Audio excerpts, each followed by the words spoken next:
Have you noticed your grocery bill ballooning lately? You're not alone.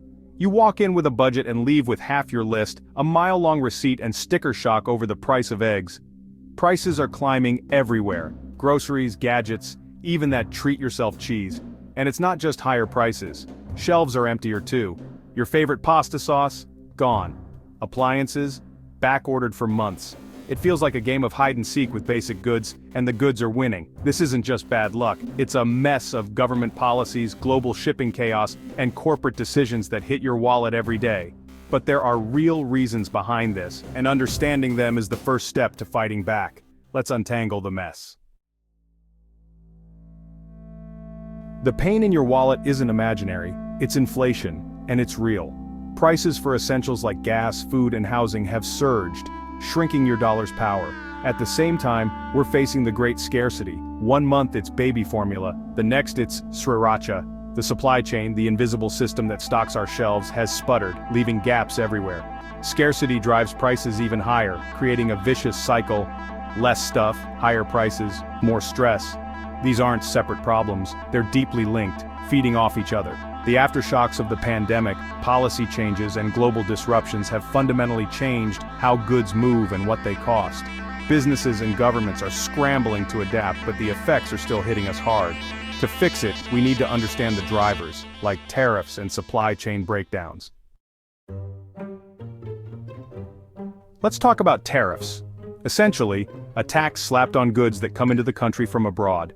You might not see this tax on your receipt, but it's there, quietly affecting the price of countless things you buy every day. Tariffs are one of the oldest tools in the government's economic toolbox, and they're often justified as a way to protect American jobs and industries from foreign competition. The idea is simple: make foreign products more expensive so that American-made alternatives look like a better deal. In theory, this should encourage shoppers to buy local, boosting domestic businesses and keeping jobs at home. But in practice, tariffs often just make things more expensive for you, the consumer. When the cost of imports goes up, so does the price tag on the shelf, sometimes by a little, sometimes by a lot. Take a $100 bike imported from China. If the government adds a 25% tariff, that bike now costs $125 before it even reaches the store. That extra $25 doesn't magically disappear, it gets passed along the supply chain. Companies aren't in the business of losing money, so they simply pass that extra cost on to you. Whether you're buying a bike, a washing machine, or a pair of shoes, you end up footing the bill. And it's not just bikes. Tariffs now hit thousands of products: steel, electronics, furniture, clothing, and so much more. If you look around your home, chances are, something you own has been affected by a tariff. The result? A hidden tax that's baked into almost everything you buy. You might not notice it at first, but over time those extra costs add up, making your grocery bill, your shopping trips, and even your home repairs more expensive. And here's the kicker: sometimes, there's no American-made alternative at all. That means you're stuck paying more for the same imported product, or you go without. Even American companies aren't immune. Many rely on imported parts to build their products. When tariffs raise the cost of those parts, U.S. businesses face higher expenses, making it harder for them to compete both at home and abroad. Tariffs are a blunt tool. When overused, they don't just target foreign companies, they end up punishing American consumers and businesses alike, squeezing family budgets and putting pressure on local employers. Instead of a precise fix, tariffs act like a sledgehammer to your wallet, smashing your savings and making everyday life more expensive. That's a big reason why prices keep rising, even when you're not buying anything fancy. Tariffs may sound like a simple solution, but in reality, they're just another way the government says, "Because I said so," and you pay the price. Tariffs explain some price hikes, but what about the empty shelves? For years, companies used just-in-time inventory, keeping stock low and ordering only what they needed. It worked, until the pandemic hit. Ports clogged, truck drivers vanished, and warehouses backed up. Suddenly, shipments that took weeks now take months, and businesses run out of stock fast. To cope, companies switched to just-in-case, ordering extra and hoarding goods. But that caused new problems: warehouse shortages, higher costs, and panic buying that made shortages worse. Add in labor shortages at every step: factory, truck, store, and the system buckled. Higher wages for scarce workers are good, but those costs get passed to you. The result, a perfect storm of delays, higher prices, and empty shelves. No wonder shopping feels like a scavenger hunt. Let's make this real. Every time you walk into a store, whether you're picking up a t-shirt, a toaster, or even a bag of coffee, you're seeing the end result of a massive, complicated journey that spans continents and oceans. The global supply chain isn't just a business buzzword, it's the invisible thread connecting your daily life to factories, farms, and ports all over the world. Take your t-shirt for example. It probably started as cotton growing in vast fields somewhere in Asia, tended by farmers and harvested by machines under the hot sun. That cotton then traveled thousands of miles, first by ship across oceans, then by train and truck across continents, before it ever reached a factory to be spun, dyed, and sewn. At every border, it faced inspections, paperwork, tariffs, and sometimes long delays, each step adding time and cost. Electronics are even more vulnerable to these disruptions.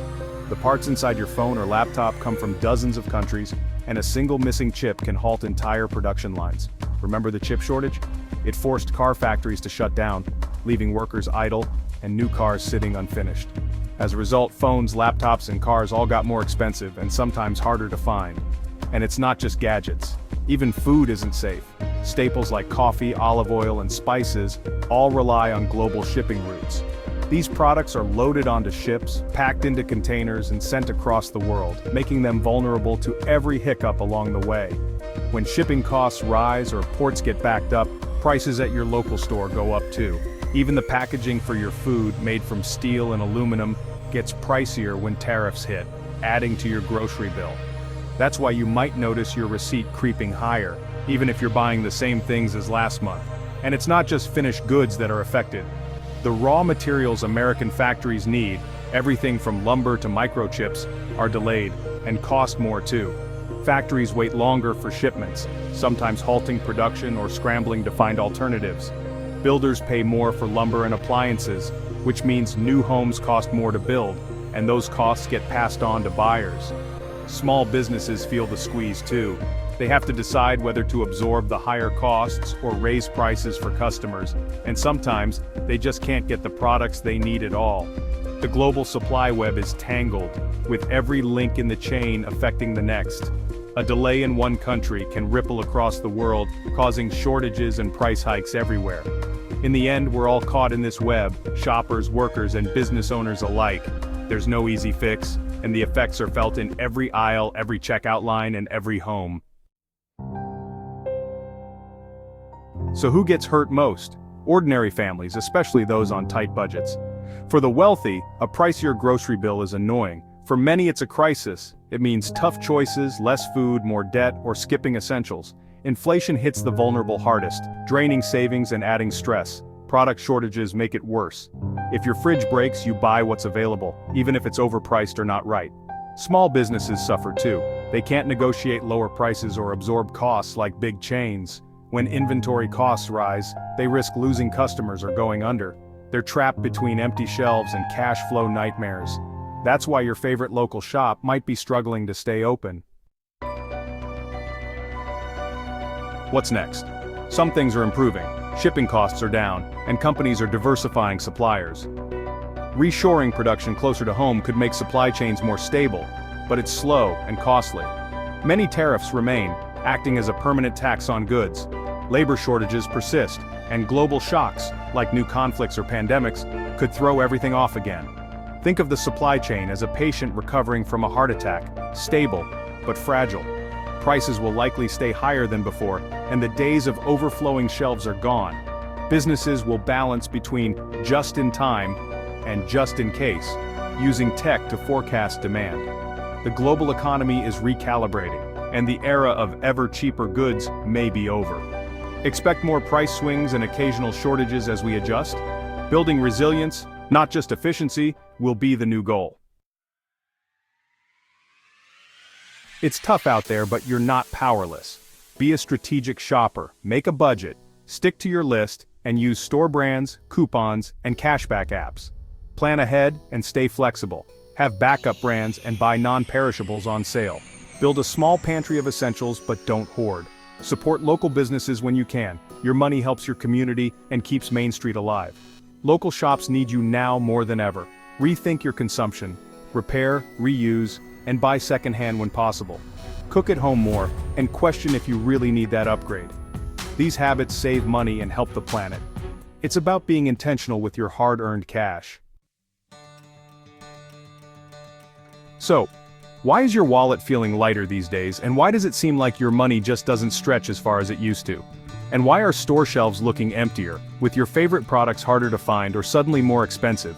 It's not just bad luck. It's a complicated mix of rising tariffs, fragile supply chains that break under pressure, and global shocks that ripple through every part of the economy. You're paying hidden taxes every time prices go up, and you're dealing with logistical nightmares that make it harder for goods to get from factories to your local store. These challenges hit close to home, affecting your grocery bill, your gas tank, and your peace of mind.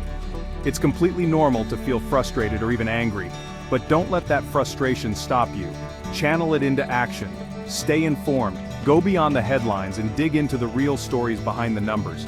Try to understand what's really driving these changes, whether it's international events, corporate decisions, or government policies. The more you know, the better equipped you are to demand real solutions from leaders, companies, and anyone who shapes the economy. You don't need a degree in economics, just a willingness to pay attention, ask questions, and be an engaged citizen and a savvy shopper. Recognize that big policies and decisions made far away have real, tangible impacts on your daily life, from the price of milk to the cost of rent. Keep asking questions, demand clear answers, and use every tool at your disposal to protect your finances and your future. The economy is messy, unpredictable, and sometimes unfair. But being proactive, budgeting, saving, and staying alert is your best defense. Don't just try to survive the storm, learn to navigate it with confidence. Your bank account, your family, and your future self will thank you for staying awake, staying angry, and staying smart.